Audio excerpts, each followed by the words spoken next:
Playing Zelda Breath of the Wild can only be described as a literal breath of fresh air. It was the first game I played on the Switch 2 when I got it. It was the first game I had. And at first, I thought it was going to be, fun, but I really did not expect it to be as fun as it has been. Despite being the game that I've spent the most time on, I don't feel like I'm anywhere near completing it. And usually that's a bad thing. But for this game in specific, it feels like a great thing. Why? Because you don't feel like you're rushed to finish this game. In fact, the game gives you the objectives within your first probably 30 minutes of playing, assuming you just went straight through. It gives you the objectives, and then from there, it's like, do whatever you want, approach these objectives in whatever order you want and whatnot. It just allows you to explore. And to me, that is so great because not only does it just allow you to explore, but you are rewarded for exploring. For instance, at multiple points in the game, if you're inside a place that's cold, you start losing health. But the game does not necessarily prevent you from going through that place. If you have enough food, if you get certain clothing, you'll be able to go through that area. And usually at the end of that area, within that area, you find side quests or even not even real side quests, just things to do that you never expect. You run through the desert for long enough, you find a divine beast. The game does not tell you, oh, go through this desert and you'll find the divine beast. You simply keep on running through it despite losing your health and you'll find a town. You then get kicked out of the town. Before you know it, you're dressed like a woman to get through the town. The game has such a non-linear way of guiding you through its story. It feels intentional, yet not intentional at the same time. Because no matter what route you take, it all leads back to the story.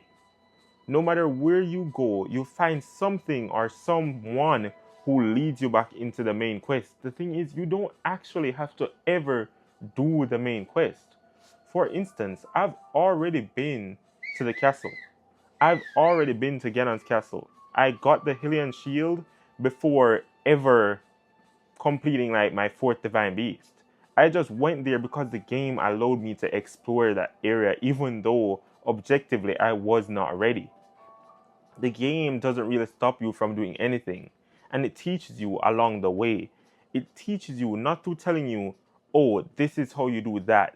It gives you an obstacle, and in order to overcome the obstacle, you need to learn the skill. And you'll just learn it, and you'll be like, whoa.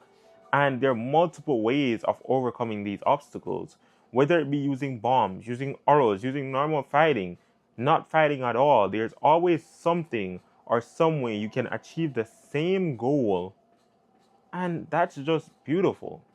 I believe Breath of the Wild has shown me what a true open world game is like because I don't feel like there are borders in the world. I feel like I could just keep on running forever. Sort of like how you feel on Earth, that despite the fact that the surface of Earth isn't infinite, you just feel like you could continue just walking and walking and walking. Zelda captures that feeling perfectly. And to me, that's what makes it beautiful. And I just wanted to make this video because I wanted this to share as what I think Nintendo is. A place that promotes freedom and differences. Because as you can see, Zelda doesn't go for extremely realistic graphics. Like this looks cartoony, It looks like a cartoony game. That's what it is. And yet, it plays like a Souls game. It plays like a genre of games that are usually realistic, usually having a lot of good graphics, a lot of gore, whatnot. Yet this game plays exactly like them, if not better, despite its graphics. Because Nintendo isn't trying to take itself super seriously, it's simply trying to push out games that people will enjoy. And to me, this game is like the combination of that. Pushing out games that people enjoy. Because no matter where I go in this game, there's always something to do. Even when I do lose a fight, I'm never really upset feeling like it's the game's fault. I am fully aware that it was my fault because the game gives you everything you need to overcome all the obstacles. It's just up to you on how you use those things or when you use those things to overcome the obstacles. For instance, in boss fights, you can use multiple ways of defeating the bosses. There is no one way. If you're not good at parrying, you can use some trick ways and just use bombs or just use auras. If you aren't like good at using auras, you can use the Sheikah Slate to do things, and then you end up beating the boss. It really doesn't matter how you do it, just that you do it. In fact, that doesn't matter either. This game is the definition of an open world game that is truly open world. It allows you to explore this world however you want. And to me, that's beautiful. And it's why I haven't been rushing the game. I don't feel rushed to complete it. It's sort of like I just pick it up, I play for a bit, I go explore, I'm rewarded for exploring, and then I put it down and I do that. And next day, I'm in no rush to go and defeat Ganon.